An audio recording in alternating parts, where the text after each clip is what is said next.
Today on Gamer's Couch, Machi Koro. Hello! Hey! Happy Sunday, welcome to the couch. It's raining. If you hear any weird noises, it's either our dishwasher or thunder in the background. Yeah, a typical summer. Yeah. Raining, thundering, lightning. Oh. No, these are studio lights. Oh. They should be here. That's different. Welcome to this lovely vlog where we talk about board games. Every week a different one, and today it's Machi Koro. In regards to the list of the nominees for the Spiel des Jahres 2015 being released, we said that we'd go through the games. So this is the third one. All the others are in the playlist of the Gamer's Couch. Check it out if you're curious. Just to let you know, if you're new to the channel or if you don't know us, I'm Sarah, the artist behind Pinselgeschichten, and this is my lovely sweet husband Daniel, who agrees to sit with me on the couch every Sunday and do the silly vlogging. Hey, you get food and laundry done for that, so it's fine. We talk about rules and gameplay first, and then we go into likes and dislikes, and we wrap up the video with funny stories and experiences. Now, if you know the game already, just check out in the description box below. I highlighted at which timestamp which section of the video starts, so you can fast forward if you wish. And now it's time to talk about the rules and gameplay. Take it off. Go. Sure. So, as Sarah already said, this is the third one of the nominee list next to The Game and Cold Express. And in terms of difficulty, this is pretty much also, or in terms of complexity, this is pretty much situated between those two. Cold Express being this bigger game with a train you set up, and The Game being pretty much just a bunch of cards. Now, if you are playing Machi Koro, you will find there's a lot of cards involved in here as well. But that is not all. It is it is quite similar to a deck building game in terms of that you will proceed buying cards, or in this particular case you will buy locations, shops that will give you benefits on your turn. But the actual triggering of these effects happens by rolling dice. So instead of drawing a card from a card pile, you will purchase buildings, shops, and roll dice, and each building you purchase comes with a little number on top of here. If you, well, it depends on which type of building that is, we'll get into that, but for most cases, if you roll that number on your turn, you'll get the benefit. There are other cards in here that give you the benefit if someone else rolls that number, or there's at last there's cards that whenever someone rolls that number. So kind of like a free fall type of thing. You start the game with just two cards, these here, that give you just money, and you'll start off with these four special buildings, or advanced buildings, however you want to name them. The goal of the game is to get all of these four built, and whoever does that first has won the game. It's a quite fast, simple 30-minute game, depending a little bit how many players are in the game. And yeah, by the way, although these have different costs attached to them, like the train station only costs 4, while the radio tower costs 22 coins, you're not obliged to build these in any particular order. All that is important is that you end up with having 4 of these built first. And these cards also give you additional benefits. So, for example, if you build the train station, you're from then on, so you just turn them over if you buy them, you may roll 2 dice instead of 1, which kind of shifts the entire possibility space on which numbers you might be able to roll.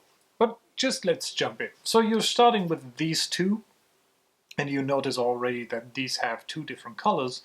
The green ones are always just for you. So if it's my turn and I roll a 2 or a 3, I will get 1 coin from the bank, and the little guy down here actually reminds you that this is just for you. The wheat field is you get 1 coin when someone else rolls a 1. And I think if you roll yourself as well, I think. Yeah, it's everybody. So when someone else rolls a 1, you will get a coin as well. Pretty much everybody at the table will get a coin. So with these starting cards, you just get stuff rolling 1, 2, and 3s. 4, 5, and 6s, you're out of luck. So you try to gain more coins and then go forward and buy cards from those coins. Now, there's a variant, or the base game actually has you put out all the available cards at all times, and you can just buy them. If one of the stacks gets empty, well, that's it.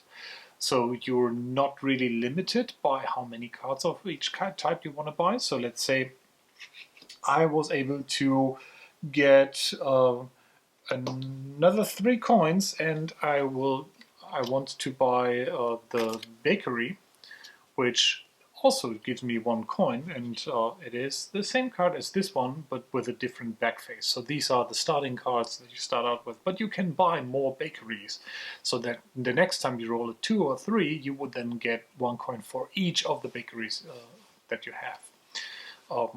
Or I could buy this market hall for 2 coins, and would get something rolling an 11 or 12. Now, obviously, this won't be possible with just 1 die, so this is a card you would want to buy after building the train station that actually allows you to roll 2 dice and then get an 11 or a 12.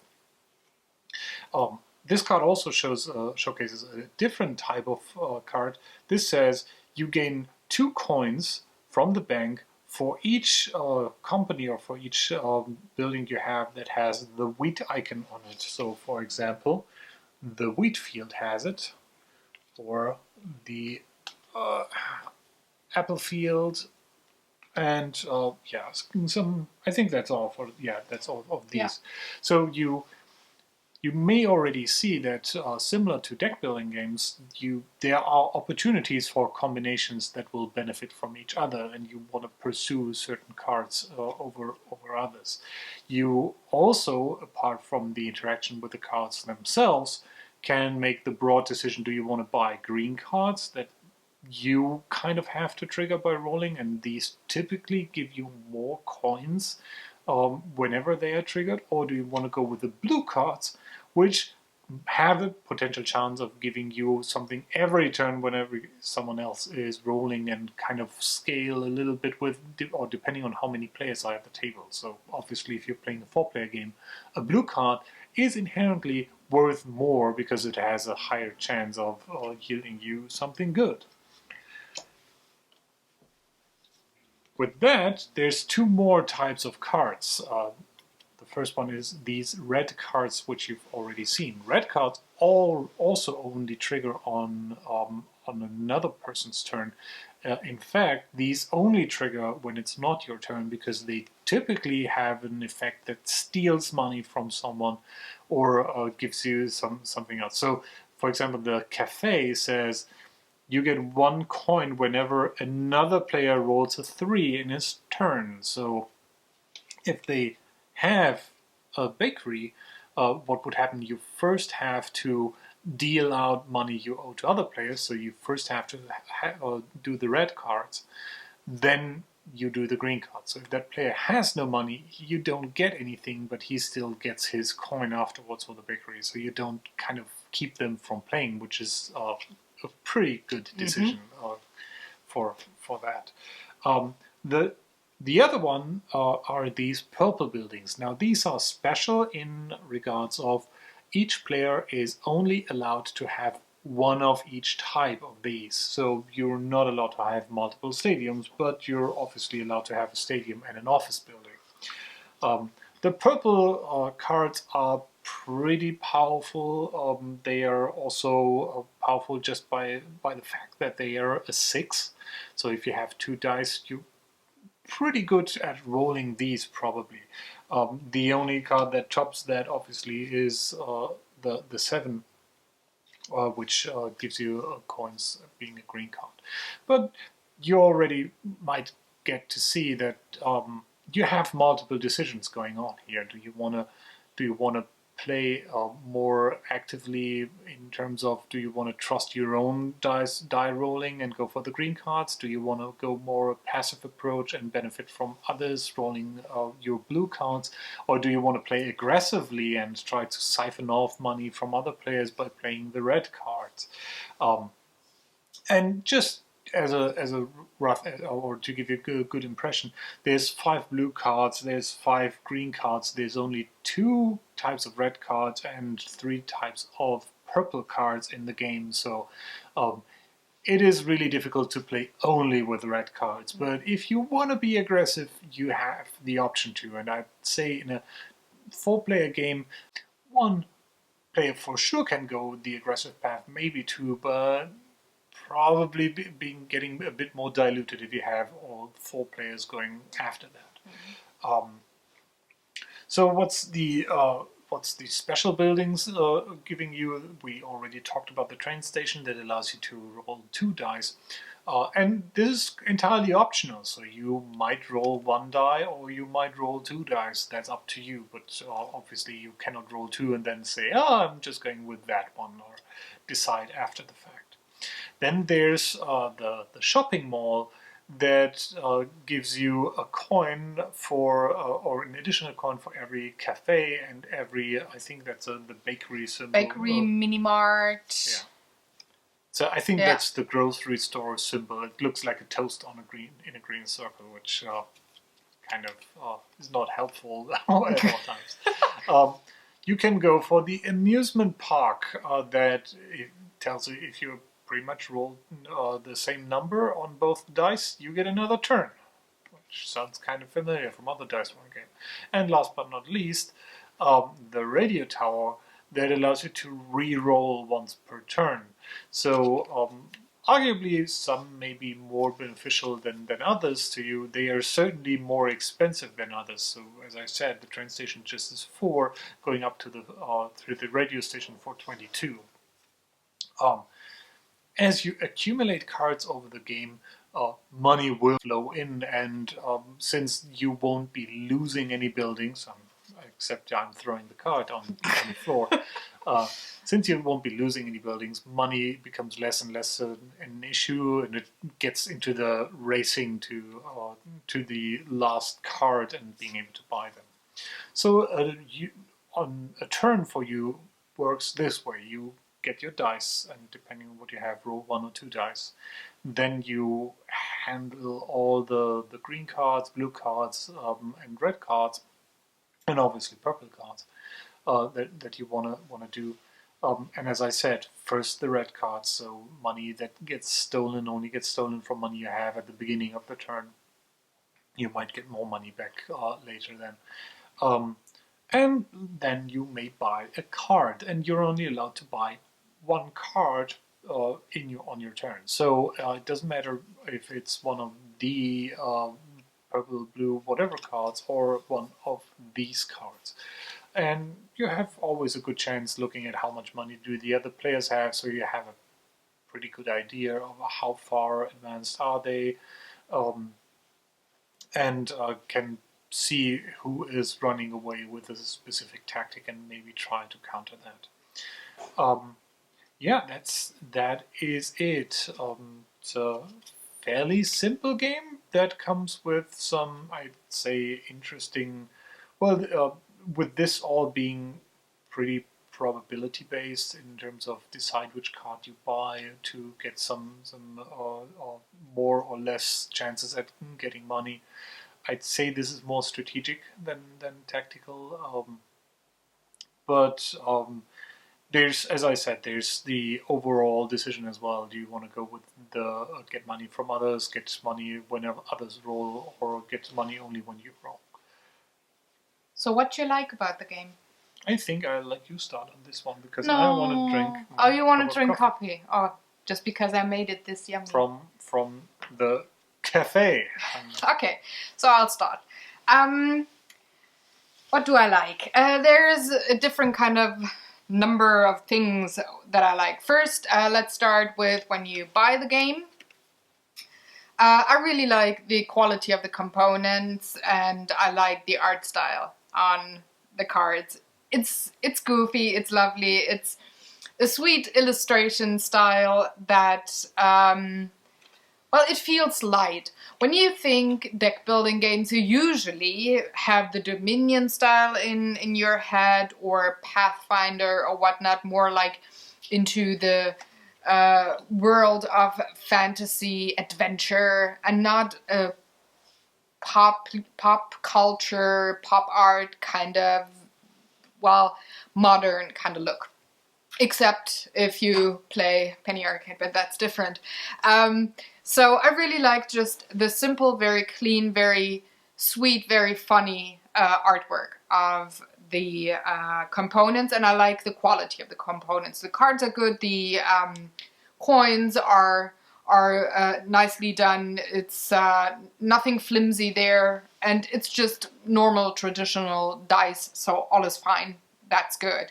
And I think it was you who read the manual only, so since I didn't hear you yelling, at least I don't remember, I think it's a good manual as well. At least in the German version, and I expect it to be similar in other versions as well. It's tiny. It's a 4-page manual. Yeah. And yeah, that's pretty much everything I told you is almost all verbatim yeah. what you will find in here. Yeah. I found it quite easy to understand. Yeah, then again, it's Cosmos. They usually do have good manuals.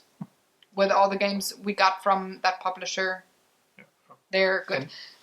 And I hinted at that, and that kind of also goes for the rules section before. Go. It's okay.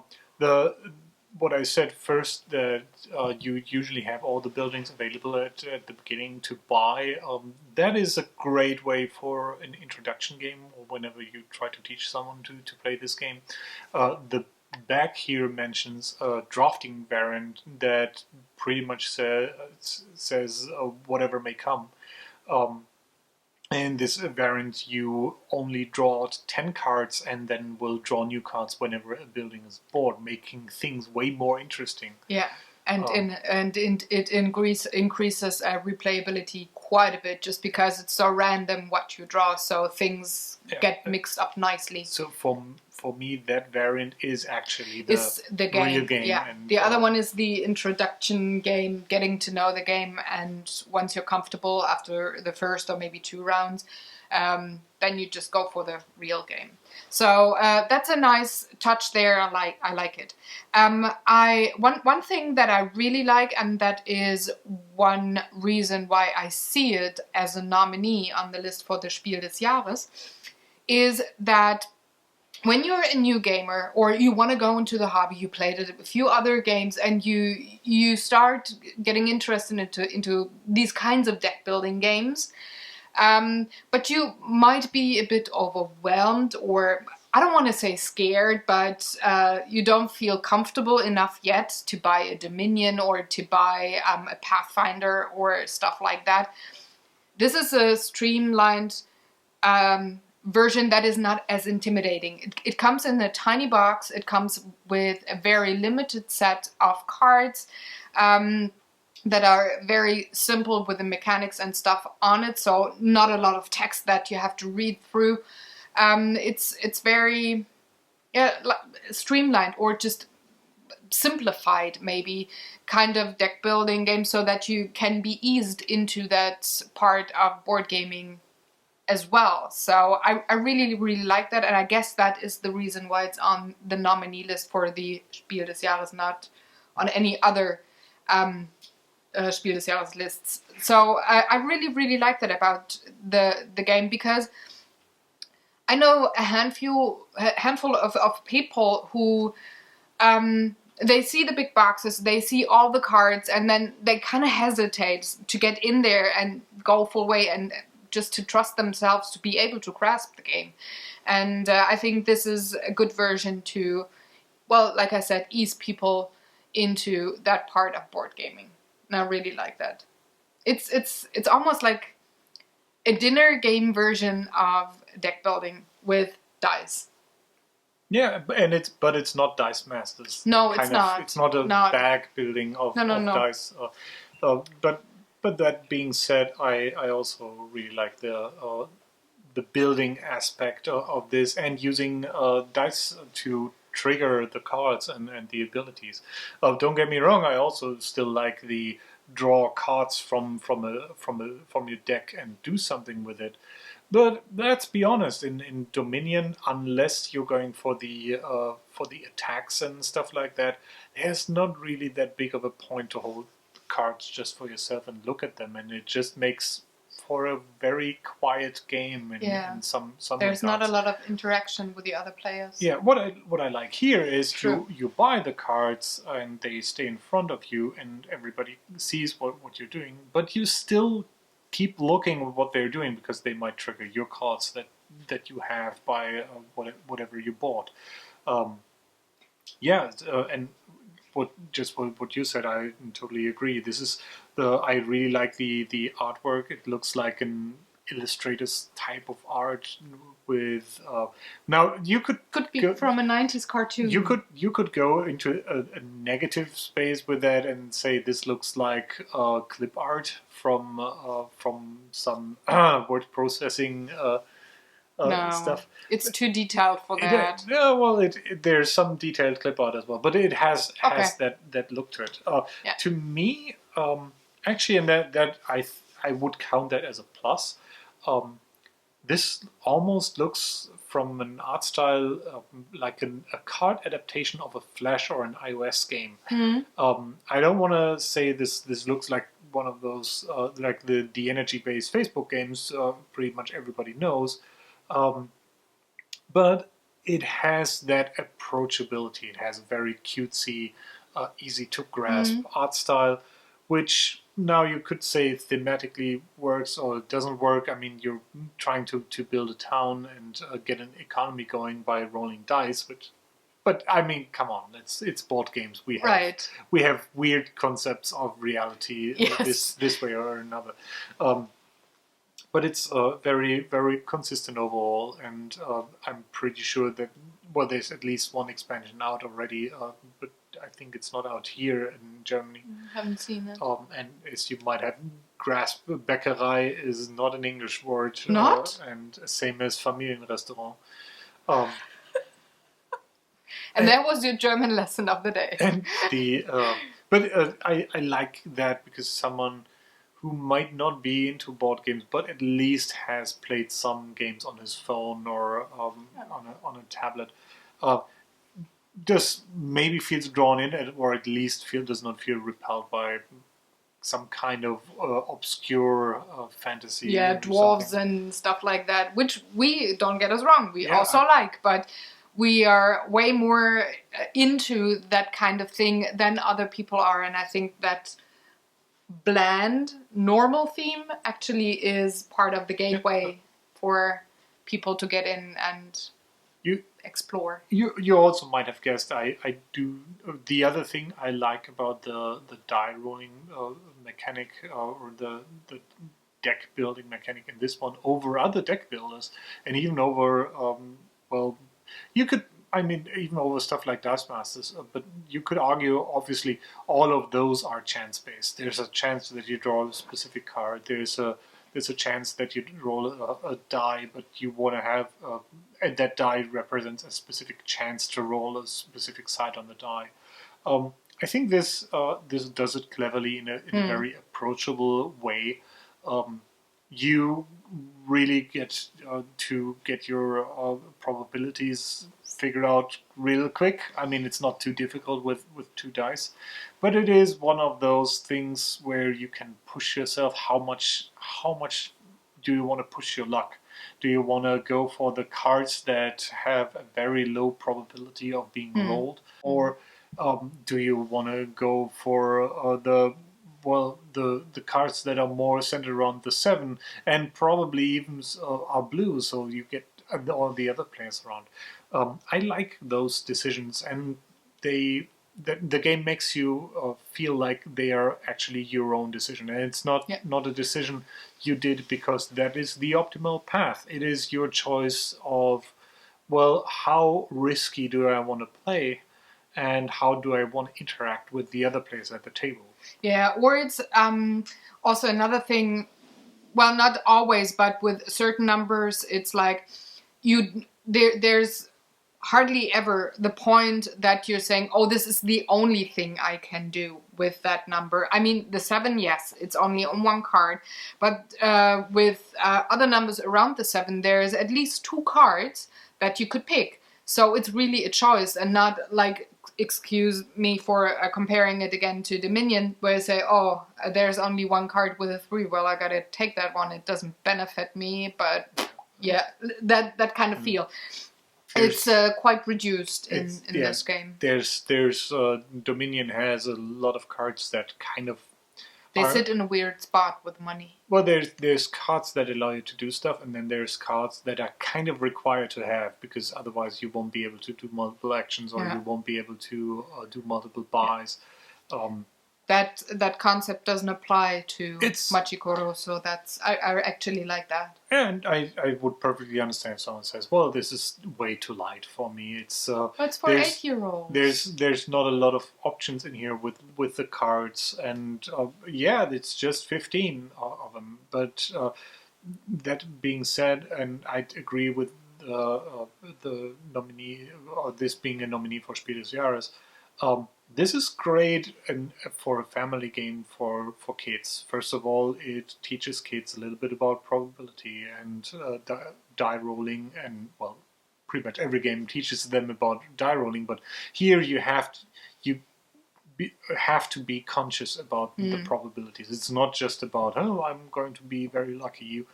You kind of get a feeling for how are your chances after playing this a couple of times.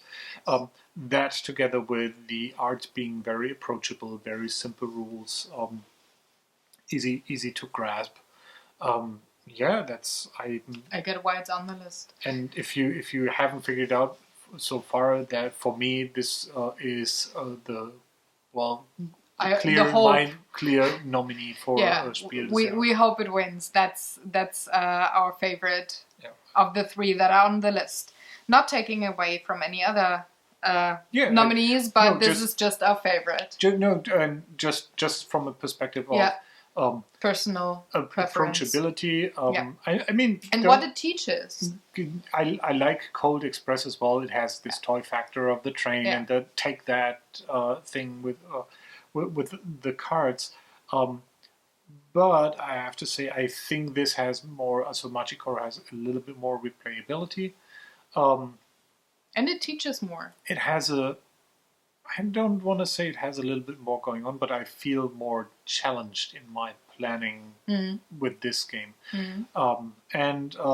Well, this is obviously not a cooperative game, so I don't really want to compare it to the game, but you may have seen our thoughts on the game, and last week they were not stellar. Anyways, another thing or another advantage to the game is actually it has this game, Machi Koro.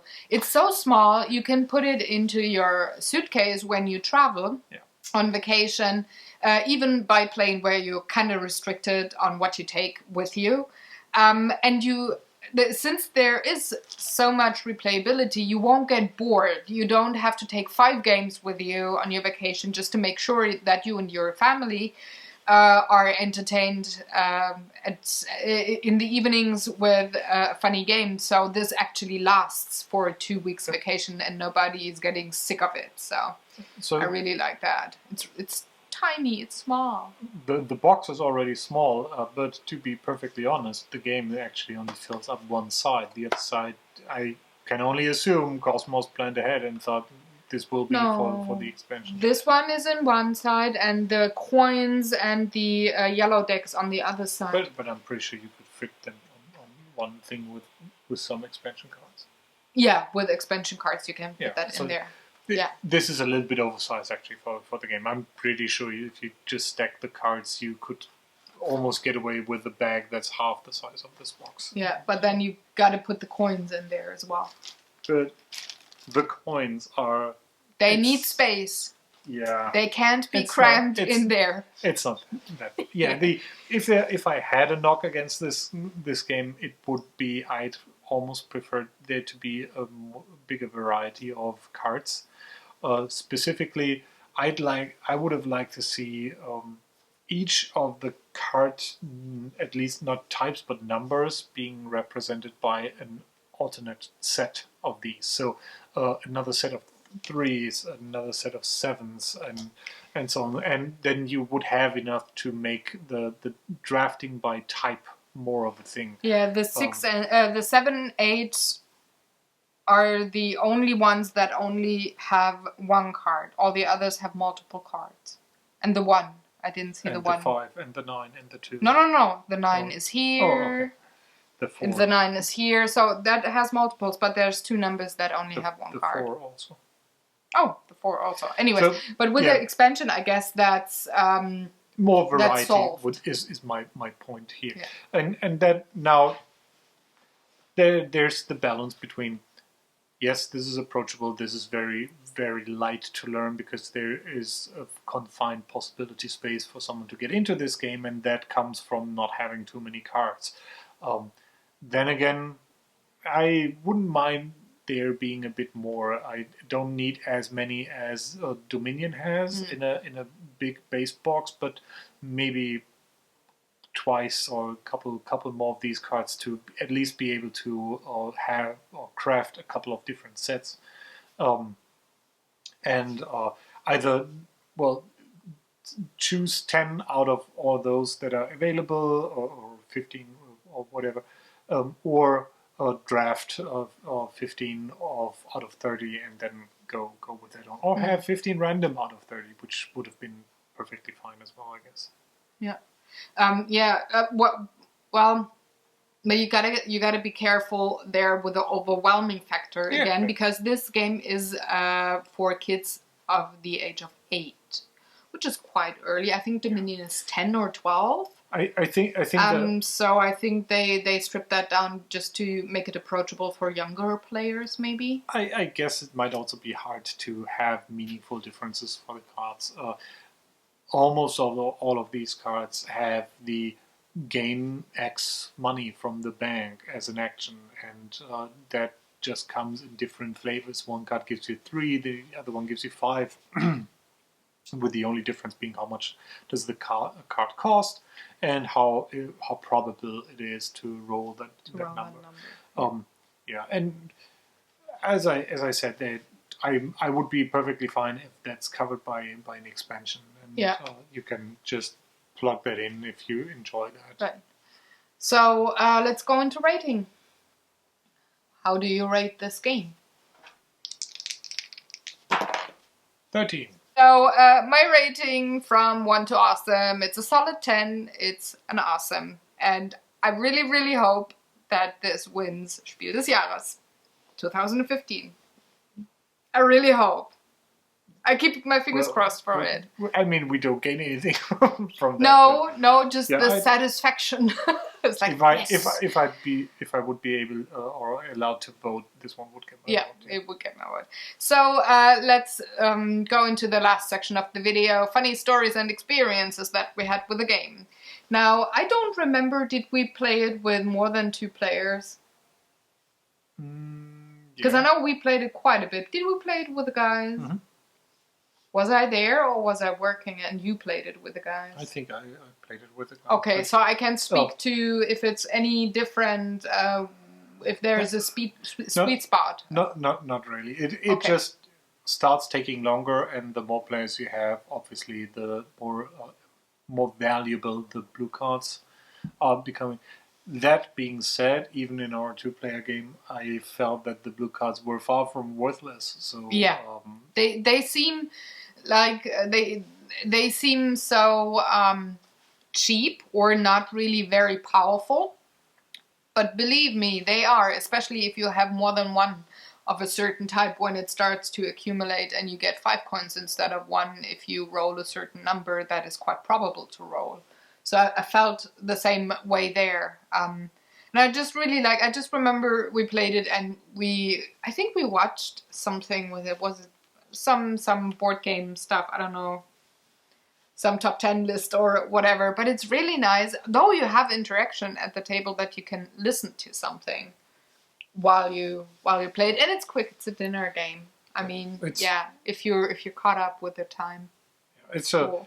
It's more involved than something like Quicks. I think where you're just kind of mindlessly crossing off stuff. Well, it's not mindless. Or Doodle City or something. Yeah, Doodle City even has more thought than Quicks, I think. Because you actually have to you should, if you want to win, you should pay a bit more attention with Doodle City. I don't want to win. I just want to make funny patterns. So. No, but this here, I mean, it's you wait for someone to roll a number, then you check, do I have any card of that number that is not too taxing. The thing where you have to stop and plan ahead is when you buy a card, and that only happens on your turn. So this is fine for me.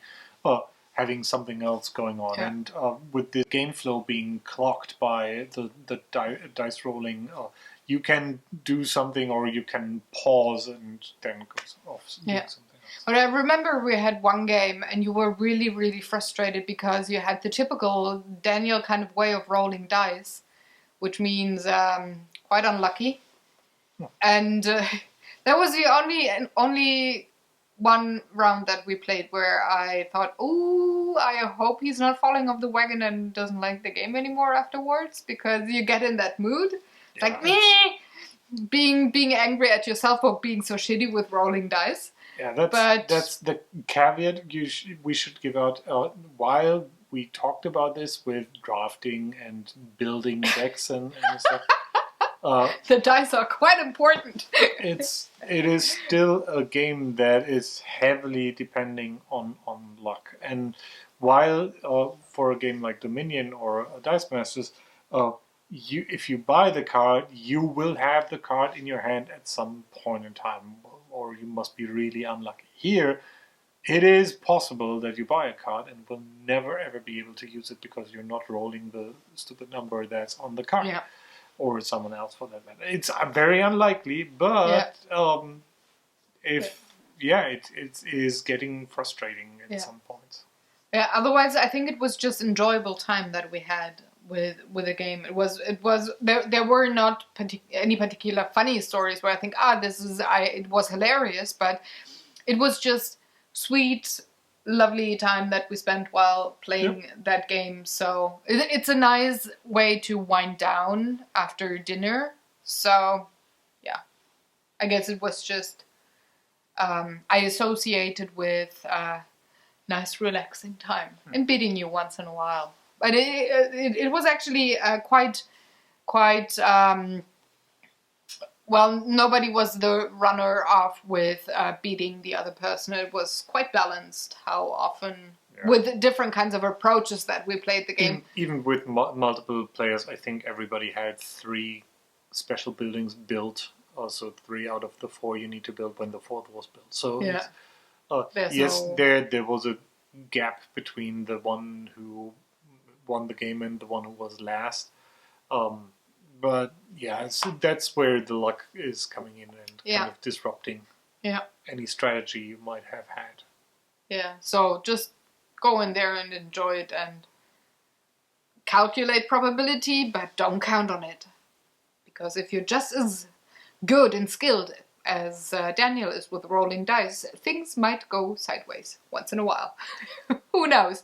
Anyways, I think it's a perfect time to wrap up the video. Do you agree? Yes. He's so easy. Goodbye. Thank you very much for watching. If you have any questions or comments, leave them in the comment section below. And if you feel like it, do all the good YouTube stuff. Like, share, subscribe. And we're going to see you next Sunday on the couch with the first of the Kennerspiel des Jahres nominees. Which is, can I tease? No, I can't tease. So it's one of those 3 games. It might. We won't say No. everything. I won't say. No. So have a good one. Happy Sunday. Take good care. And maybe you got time to play a game. That would be great. Bye. Goodbye.